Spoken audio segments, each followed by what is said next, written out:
بسم اللہ الرحمن الرحیم۔ یہ سوشل میڈیا کا دور ہے، پل پل کی خبریں پھیل جاتی ہیں۔ دیکھیے، کوئی ایسی بات جو سامنے آتی ہے جس میں میری قوم کو دھوکہ دیا جا رہا ہوتا ہے اور یوتھ کو خاص کر استعمال کیا جا رہا ہوتا ہے اپنے دنیاوی مقاصد کے لیے، تو میرا دل کٹتا ہے۔ لہٰذا میں اپنا حصہ اس میں ڈالتا ہوں اور جہاں تک میرے بس میں ہو میں صحیح بات آپ کے سامنے لانے کی کوشش کرتا ہوں۔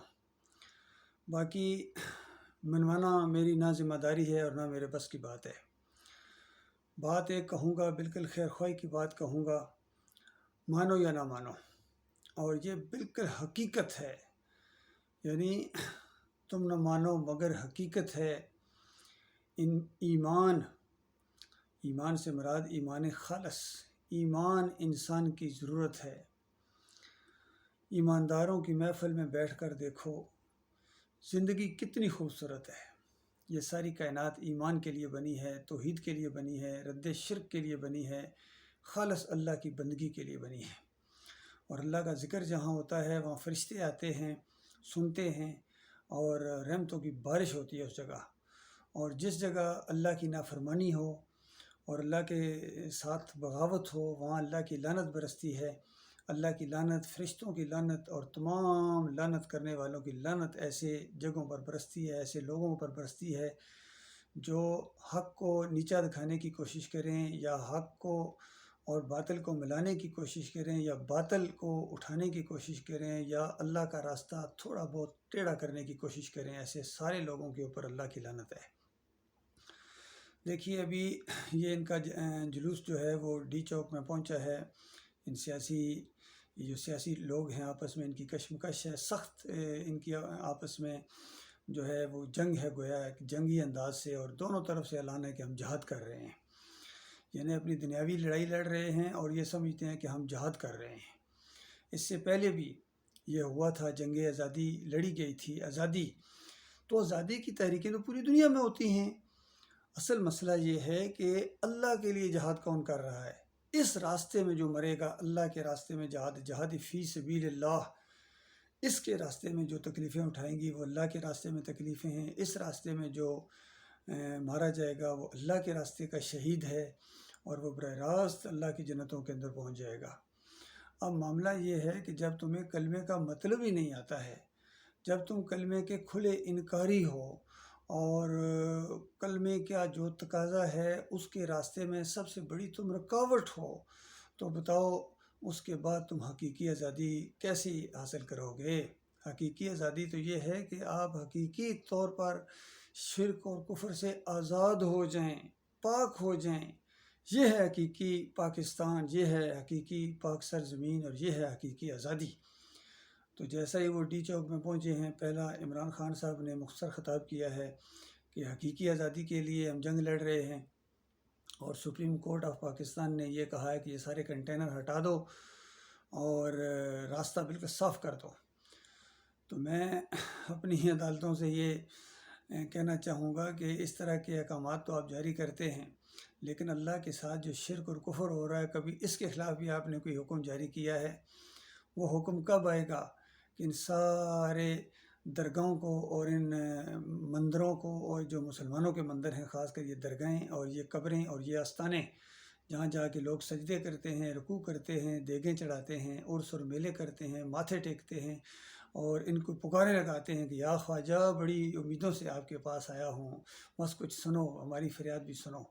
تو ان کو گرانے کے لیے، ان کو راستے میں سے ہٹانے کے لیے جو رکاوٹ ہیں، یہ رکاوٹیں ہیں دین اسلام کے راستے میں، یہ رکاوٹیں ہیں، یہ کنٹینر ہیں، گویا شرکیہ کنٹینر ہیں۔ ان کو ہٹانے کے لیے کب حکم آپ صادر کریں گے؟ اور میں سمجھتا ہوں یہ آپ کی بس کی بات نہیں ہے، یہ آپ کی فیلڈ ہی نہیں ہے، ایمان خالص آپ کی فیلڈ ہی نہیں ہے۔ اور مجھے وہ چھوٹا سا واقعہ جو مجھے معلوم ہے اس کو میں تاریخ کی نظر کرتا ہوں۔ ایک مرتبہ جو مرد مومن، مرد حق ضیاء الحق صاحب اپنی پوری کابینہ کے ساتھ جب جا رہے تھے مزار قائد کے اوپر پھول چڑھانے کے لیے، تو راستے میں ایک بزرگ نے ہاتھ دیا جس انداز سے، تو جنرل صاحب نے اپنا وہ قافلہ روکا اور پر شیشہ کھول کے کہا کہ ہاں بابا، کیا معاملہ ہے، کیا چاہتے ہو اور کون ہو؟ تو انہوں نے بڑے پیارے انداز میں میٹھی زبان میں کہا کہ آپ امیر المومنین ہیں۔ تو جنرل صاحب نے کہا کہ ہاں جی بابا میں ہوں، کیونکہ ان دنوں میں بڑا مشہور تھا کہ امیر المومنین بس بننے ہی والے ہیں یا بن چکے ہیں، بس صرف داڑھی اگنے کا معاملہ ہے، باقی ساری ریکوائرمنٹ پوری کرتے ہیں، لوگوں کا یہ تاثر تھا۔ تو ڈاکٹر مسعود الدین عثمانی رحمۃ اللہ علیہ نے آگے سے جواب دیا کہ آپ سے پہلے بھی کسی امیر المومنین نے قبروں پر اور مزاروں پر جا کے چادریں چڑھائی ہیں۔ اتنی بات کہنی تھی کہ جنرل صاحب کے ماتھے پہ بل پڑا، اور ساتھ ہی انہوں نے کہا کہ میں ڈاکٹر مسعود الدین عثمانی ہوں۔ تو بہرحال جنرل صاحب تو چلے گئے وہاں سے ایک دم، اور دوسرے دن نوٹس آ گیا ڈاکٹر مسعود الدین عثمانی کو کہ آپ کے خلاف پرچہ کٹ چکا ہے، آپ عدالت تشریف لائیے۔ اب جب وہ پیشی پر گئے تو جج صاحب یہ پوچھتے تھے کہ آپ نے امیر المومنین کو کیا کہا تھا، جنرل صاحب کو کیا کہا تھا، اتنی بات بتائیں، کیا آپ کو کچھ یعنی اس میں شرمندگی ہے یا آپ کوئی معافی مانگتے ہیں تاکہ آپ کا کیس خارج کر دیا جائے؟ تو ڈاکٹر صاحب کہتے تھے کہ میرا اور امیر المومنین کا معاملہ ہے، ذرا امیر المومنین کو بھی بلاؤ، کھٹیرے کے اس طرف ان کو کھڑا کرو اور میں ادھر ہوں، تو اس کے بعد ہماری بات سامنے آئے گی اور آپ جو فیصلہ کریں گے مجھے ابھی سے منظور ہے۔ انہوں نے اگلی پیشی دے دی۔ چند دن بعد پھر ہاں بھائی کیا کہا تھا ڈاکٹر صاحب، یہ جنرل صاحب کو آپ نے کیا کہہ دیا تھا کہ آپ کے خلاف پرچہ کٹ گیا ہے؟ ڈاکٹر صاحب پھر وہی جواب دیتے تھے کہ میرا اور امیر المومنین کا معاملہ ہے، ذرا لائیں ان کو۔ تو 3-4 پیشیوں کے بعد ڈاکٹر صاحب نے کہا کہ جج صاحب آپ محمد علی جناح کے بت کے نیچے بیٹھ کے آپ امیر المومنین کو نہیں لا سکتے ہیں، وہ دور چلا گیا، وہ قاضی چلے گئے جو امیر المومنین کو کٹہرے میں لایا کرتے تھے، آپ کے بس کی بات نہیں ہے۔ تو یہ بات کہنی تھی کہ جج صاحب نے بھی تنگ آ کے، آپ پتہ نہیں اس میں کیا لکھا ہوگا، لیکن ڈاکٹر صاحب کا کیس خارج کر دیا۔ تو یہ معاملہ ہے، آپ اس اسپیشل یونیفارم کے اندر جو انگریزوں کا ایک وہ ہے، اور محمد علی جناح صاحب کے بت کے نیچے بیٹھ کے آپ یہ فیصلے نہیں کر سکتے ہیں، یہ آپ کی فیلڈ ہی نہیں ہے۔ تو یہ معاملہ ہوتا ہے اللہ کے بندو۔ بہرحال بہت بھاری ذمہ داری ہے آپ کے اوپر، چند دنوں کا یہ معاملہ ہے، ڈی سیٹ ہوں گے، سارے ڈی سیٹ ہوں گے، ایک نہ ایک دن تو ہونا ہے، اس تخت کو تو چھوڑنا ہے، چاہے وہ وزیر اعظم ہوں، چاہے وہ صدر صاحب ہوں، چاہے وہ جنرل صاحب ہوں، ایک دن تو بادل ناخواستہ اس سیٹ کو چھوڑنا پڑتا ہے۔ اور یہ سب سے بڑے یہ جو مذہبی لیڈر ہیں جنہوں نے مجبوری کے تحت داڑیاں رکھی ہوئی ہیں، چاہے فضل الرحمان ہو اور طارق جمیل ہوں، تقی عثمانی ہو اور طاہر القادری ہو، جو بھی ہو، انہوں نے یہ دینی جو روپ دھارا ہوا ہے، یہ خالص دنیا دار لوگ ہیں، دیندار نہیں ہیں، یہ دکاندار ہیں، اور دین کو انہوں نے اجرت کا ذریعہ بنایا ہوا ہے۔ تو بہرحال یہ ایک نقشہ تھا ان سارے فریبکاروں کا جو قوم کے سامنے میں لانا چاہ رہا ہوں کہ ان کی وجہ سے اپنی آخرت برباد نہ کرو۔ یہ جو مارے گئے ہیں کیا سمجھتے ہو کہ یہ جنت میں چلے گئے ہیں؟ ایک کو پل کے اوپر سے پھینک دیا گیا، ایک اور بچہ کہتے ہیں شہید ہو گیا، اور دوسرے یہ سارے معاملات ہیں، تو یہ تو جمہوریت کے راستے میں ہیں، یہ اللہ کے راستے میں نہیں ہیں۔ بڑی مشہور حدیث ہے نبی علیہ السلام کی، ابو ہریرہ کہتے ہیں کہ نبی علیہ السلام نے میری ران کے اوپر زور سے اس طرح ہاتھ مارا، اور اس کے بعد کہا کہ ابو ہریرہ جانتے ہو جہنم کا افتتاح کس طرح کیا جائے گا؟ اور پھر بتایا کہ 3 بندے لائے جائیں گے، ایک بہت بڑا حافظ قرآن ہوگا، قاری ہوگا، ایک بہت بڑا مجاہد ہوگا جس کو لوگوں نے مجاہد اور شہید کا لقب دیا، اور ایک بہت بڑا سخی ہوگا جس کو انسانوں نے بہت ہی سخاوت کے اوپر دیکھا اور سمجھتے رہے کہ یہ بہت زیادہ اللہ کے راستے میں مال خرچ کرنے والے تھے۔ یہ 3 تھے، دنیا میں تو یہی سمجھا جاتا رہا، تاریخ میں بڑا نام آیا، لیکن جب اللہ کے سامنے جائیں گے تو وہاں جب قاری صاحب سے پوچھا جائے گا، حافظ قرآن سے پوچھا جائے گا کہ آپ نے پہلے اللہ اپنی نعمتیں یاد دلائے گا، میں نے یہ کیا، میں نے یہ کیا، میں نے یہ کیا، بتاؤ تم نے یہ کیا کیا؟ وہ آگے سے کہے گا یا اللہ میں نے قرآن کو یاد کیا، اس کو پھیلایا، اور بس دن رات ایک کر دیا، اتنے حافظ بنائے، اتنے قاری بنائے، اتنے عالم دین بنائے، اتنے مدرسے چلائے۔ مفہوم میں بیان کر رہا ہوں۔ تو اللہ تعالیٰ کہے گا کذاب اور جھوٹے، یہ تو نے اس لیے کیا تھا کہ لوگ تجھے قاری کہیں، حافظ قرآن کہیں، عالم دین کہیں، میرے لیے تو نہیں کیا تھا نا۔ لوگوں نے کہا تجھے حافظ قرآن، لوگوں نے کہا تجھے عالم دین، لوگوں نے بڑی تعریفیں کی، تمہارا ریوارڈ تمہیں مل چکا، میرے سے کیا چاہتے ہو؟ تو اس کے بعد اس کو اٹھا کے جہنم کے اندر پھینکا جائے گا۔ پھر ایک بہت بڑے شہید سے اسی طرح سوال ہوگا، اللہ اپنی نعمتیں یاد دلانے کے بعد کہے گا تم نے کیا کیا؟ اس نے کہا یا اللہ میں نے جنگیں لڑی، یہ کیا وہ کیا، تاکہ میں نے جان دے دی۔ اور اللہ تعالیٰ کہے گا کذاب، سارے فرشتے اسی وقت کہیں گے کذاب، یہ تو نے اس لیے کہا تھا کہ لوگ تجھے بڑا بہادر کہیں، لوگ تجھے بڑا جواں مرد کہیں، مجاہد کہیں۔ لوگوں نے کہہ دیا، وہ میرے سے کیا چاہتے ہو؟ اٹھا کے اس کو جہنم کے اندر پھینکو فرشتو۔ اور تیسرا، جو دائیں سے بائیں سے آگے سے پیچھے سے ہر طرف مال خرچ کرتا تھا، مدرسے بنواتا تھا، خدمت خلق کے کام کرتا تھا، بیواؤں کے یتیموں کا رکھوالا تھا اکیلا، اور بوریوں کے منہ کھول دیتا تھا خیرات کے لیے، حج عمرے کے بجوانے کے لیے، اور سب کچھ کام کرنے کے لیے۔ تو اس طرح اس کو بھی اللہ تعالیٰ اپنی نعمتیں یاد دلانے کے بعد کہے گا، وہ تو نے کیا کیا میرے لیے؟ تو اس طرح ساری باتیں وہ گنوائے گا، اور اللہ کہے گا کذاب، یہ اس وجہ سے تو نے کیا تھا کہ لوگ تجھے سخی کہیں، لوگوں نے کہا تجھے، تیری سخاوت مشہور ہوئی، تو تاریخ کے اندر لکھا گیا، لوگوں نے بڑی تعریف کی، اور میرے سے کیا چاہتا ہے؟ میرے لیے کچھ بھی نہیں تم نے کیا۔ تو اس طرح اس کو بھی، ان تینوں کو اٹھا کے جہنم کی آگ کے اندر ڈالا جائے گا۔ اور ابو ہریرہ کہتے ہیں کہ نبی علیہ السلام نے میری ران کے اوپر زور سے ہاتھ مار کر کہا کہ ابو ہریرہ، جہنم کا افتتاح ان سے کیا جائے گا۔ اللہ کے بندوں، غور کرو، یہ سب کچھ جو تم کر رہے ہو، یہ خالص آپ کی دنیا داری ہے۔ تاریخ کے اندر بڑا نام ہوگا، میں بالکل اس کا اقرار کرتا ہوں۔ اس سے پہلے آپ سے بڑے بڑے لیڈر گزرے ہیں جن کو قائد ملت اور قائد اعظم اور کیا کیا القاب دیے گئے تاریخ میں، لیکن انہوں نے اللہ کے لیے کیا کیا بتاؤ؟ باقی کسی قوم کے لیے کچھ کرنا، مسلمانوں کے لیے کچھ کرنا جو برائے نام مسلمان ہیں اور شرک کے اندر ڈوبے ہوئے ہیں، شرک کی بات نہ کرنا، ان کی نشاندہی نہ کرنا، اور ان کو بلکہ الٹی تھپکی دینا کہ ہاں واقعی تم مسلمان ہو، چادریں تم چڑھاؤ، عرس اور میلے تم کرو، یا علی مدد کے پٹے تم باندھو، نعرے تم لگاؤ۔ ابھی ان کے جلوسوں کے اندر نعرے لگے ہیں جس کے اندر یہ سارے لیڈر موجود تھے، اس میں یہ نعرہ حیدری، یا علی مدد، اور یا رسول اللہ، نعرہ رسالت، یا رسول اللہ مدد، یہ پکاریں لگی ہیں۔ اور بذات خود جمہوریت کا یہ نظام ایک مشرکانہ نظام ہے، اس کی حمایت میں، اس کو قائم کرنے کے لیے یہ جو آپ اکٹھے ہو رہے ہیں، یہ اللہ کا راستہ تو نہیں ہے۔ تو اس کے بعد جو مرتا جائے گا کہاں جائے گا؟ اس سے پہلے کہاں چلے گئے؟ یہ اور بات کہ تم یہ بات سننے کے لیے تیار نہیں ہو، لیکن یہی بات سناؤں گا، یہی تمہاری خیر خواہی ہے، یہی تمہاری خیر خواہی ہے، اس کے علاوہ کوئی خیر خواہی نہیں ہے۔ اب ذرا پہلے جس طرح میں نے آپ کو بتایا کہ عمران خان صاحب کا بیان آیا، انہوں نے فریب دیا کہ حقیقی آزادی کا معاملہ ہے۔ اس کے بعد ان کے محمد علی خان، بڑے مقرر، جوش والے مقرر ہیں، وہ بھی اسی طریقے سے کہتے ہیں کہ یہ حسینی قافلہ ہے۔ یہ حسینی قافلہ نہیں ہے، یہ شیطانی قافلہ ہے۔ حسین رضی اللہ تعالیٰ سے آپ کا کیا تعلق؟ وہ اللہ کے مخلص بندے تھے، وہ اللہ کے اوپر ایمان لاتے تھے، وہ مزاروں کے اوپر سجدے نہیں کرتے تھے۔ انہوں نے اتنی مصیبت دیکھی لیکن ایک مرتبہ بھی نہیں کہا یا علی مدد۔ اور آپ کی رگوں کا خون ہے، آپ کا سلام یا علی مدد ہے، آپ کی رگوں کا خون ہے، آپ کے پٹھوں کے اندر اور آپ کی ہڈیوں کے اندر یہ چیز دی ہوئی ہے، تو آپ کا حسین رضی اللہ تعالیٰ سے کیا تعلق؟ وہ ایماندار مخلص مومن تھے۔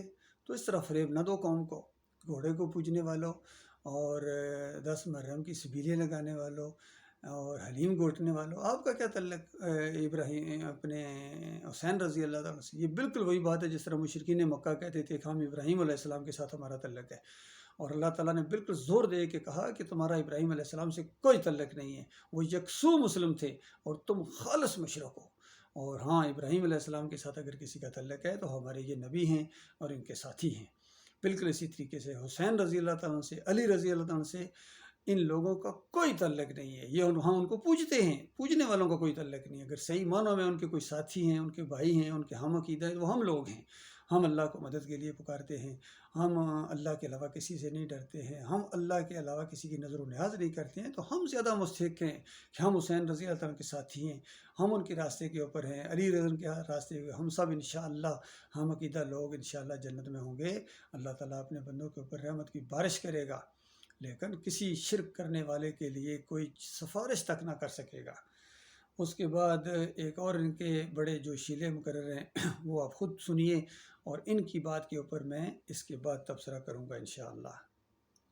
محبوب کی، ناموس کی، انسانیت کی، خیر کی آواز عمران خان نے اٹھائی، اور عمران خان کی لازوال کی عادت، مرد بحران، مرد کلندر نے پاکستانیوں کے دل کیسے جیتے؟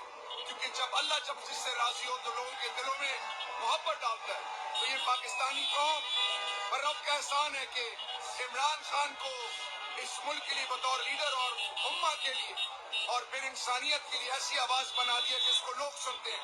تو اب صرف اور صرف آپ کو یہ بتانا ہے کہ آج ٹی چوک میں آپ بھرپور طریقے سے شامل ہوں، تمام مائیں بہنیں، بزرگ، جوان، بچے، آپ نکلیں اور بتائیں دنیا کو کہ ہم آزاد خود مختار ریاست ہیں، ہم کسی کے آگے سر نہیں جھکا۔ اس میں جو نقطے کی بات ہے وہ یہ ہے کہ ایک حدیث کا حوالہ دیا ہے، انہوں نے اشارہ کیا ہے، یا شاید یہ جانتے ہیں یا نہیں جانتے ہیں کہ اللہ تعالیٰ جب کسی سے محبت کرتا ہے تو جبریل علیہ السلام کو بلا کے کہتا ہے کہ میں فلاں ابن فلاں سے محبت کرتا ہوں، تم بھی اس سے محبت کرو۔ اور جبریل علیہ السلام یہ اعلان کر دیتے ہیں سارے فرشتوں کے اندر جتنے فرشتے ہیں کہ اللہ تعالیٰ فلاں سے محبت کرتا ہے، تم سب اس سے محبت کرو، اور سب فرشتے اس سے محبت کرتے ہیں، اور پھر یہ محبت دنیا والوں کے دلوں کے اندر بھی ڈال دی جاتی ہے۔ اسی طرح اللہ تعالیٰ جب یہ کسی سے نفرت کرتا ہے تو جبریل علیہ السلام کو بلا کے کہتا ہے کہ میں فلاں ابن فلاں سے نفرت کرتا ہوں، تم بھی اس سے نفرت کرو، اور وہ جبریل علیہ السلام نفرت کرتے ہیں، اور پھر سارے فرشتوں کے اندر اعلان کر دیا جاتا ہے، اور وہ سارے فرشتے اس بندے سے نفرت کرتے ہیں، اور پھر یہ نفرت دنیا والوں کے دلوں کے اندر بھی ڈال دی جاتی ہے۔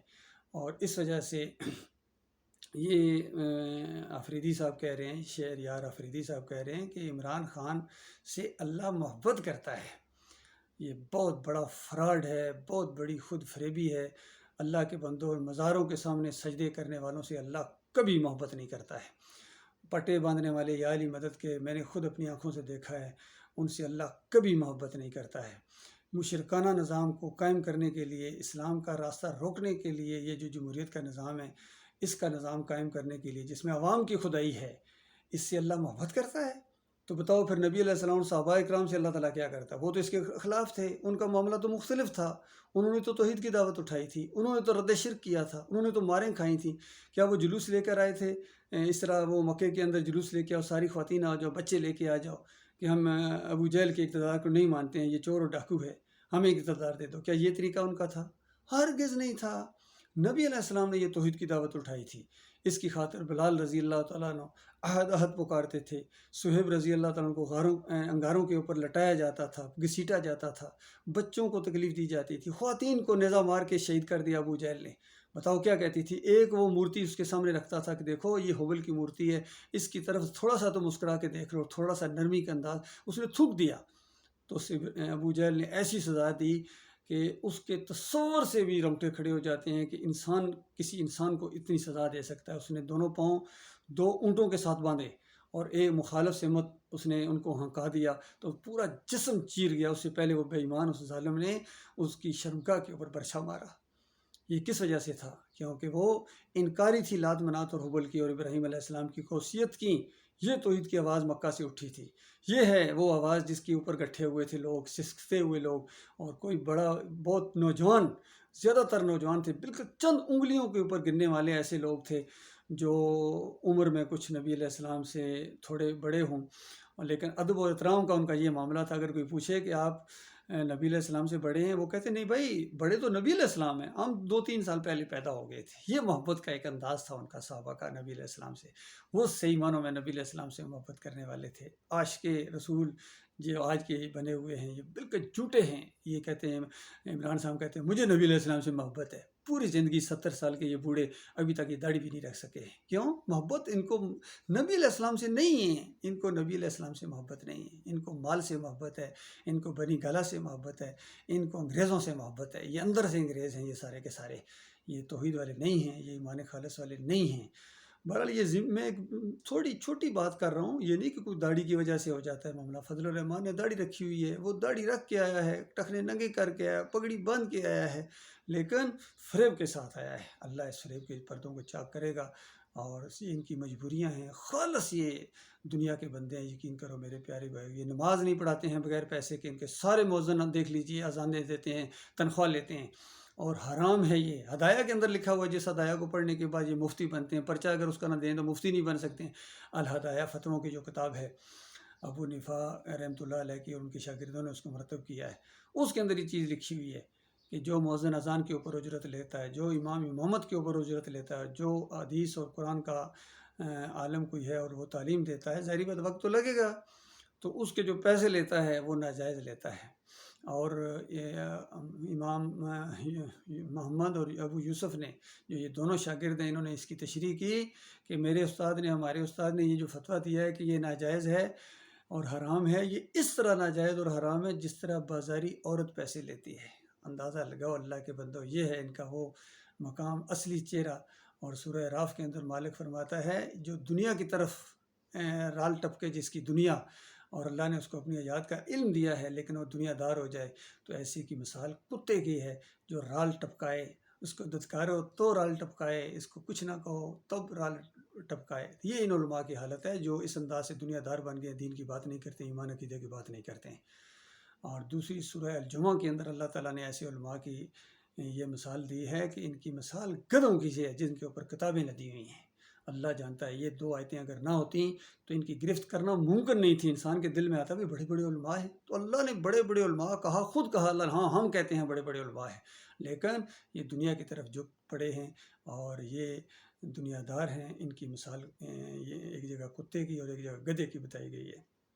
اور جو حق اور باطل کو ملاتے ہیں یا حق کو چھپاتے ہیں، ان کے اوپر اللہ کی لعنت کہی گئی ہے سورہ البقرہ کے اندر، سورہ آل عمران کے اندر اور دوسری جگہوں کے اوپر، اور فرمایا سارے فرشتوں کی لعنت ہے اور تمام انسانوں کی لعنت ہے ان کے اوپر۔ جہاں دنیا میں مومنوں کی تو لعنت ہے، کل قیامت کے دن جب یہ لشکر ان کے ساتھ ہوں گے، وہاں یہ سارے ان کے ووٹر، سارے ان کے مرید اور سارے ان کے شاگرد، جن پر آج کو ان کا بڑا ناز ہے کہ میں اتنے ہزار علماء کا میں وہ انچارج ہوں اور اتنے ہزار طالب علم ہیں جو عالم بن کر نکلیں گے، سارے وہاں ان کے اوپر لعنت بھیجیں گے، بے ایمانو تم نے مروا دیا۔ تو یہ معاملہ ہے اللہ کے بندو، تو یہ اللہ کی محبت ایسوں کے اس لیے ہو ہی نہیں سکتی ہے۔ سوال اللہ دشمن ہے، ہاں اعلان کیا ہوگا مالک نے میرا ایمان ہے، جبریل علیہ السلام کو بلا کے مالک نے اعلان کیا ہوگا کہ دیکھو جبریل، میں ان سارے بے ایمانوں سے، ان چادریں چڑھانے والے اور سر میلے کرنے والے، یا علی مدد کے نعرے لگانے والے، جمہوریت کے نظام کو قائم دائم رکھنے والوں کے اوپر میں نفرت کرتا ہوں، تم بھی ان سے نفرت کرو۔ جبریل علیہ السلام نفرت کرتے ہیں ان سے، سارے فرشتے نفرت کرتے ہیں، اور اللہ کے بندے ان سے نفرت کرتے ہیں۔ ان کی انتہائی کوششوں کے باوجود مومنوں کے دلوں میں ان کے لیے کیوں نفرت پیدا ہو گئی ہے؟ کیونکہ اللہ نے ڈالی ہے۔ ہاں یہ جو جتھے ہیں، یہ جو عوام ہیں جو آپ سے محبت کرتے ہیں، آپ کے لیے بیوی بچوں کو قربان کرتے ہیں، یہ تو آپ ہی طرح کے لوگ ہیں، آپ ہی قبیل کے لوگ ہیں۔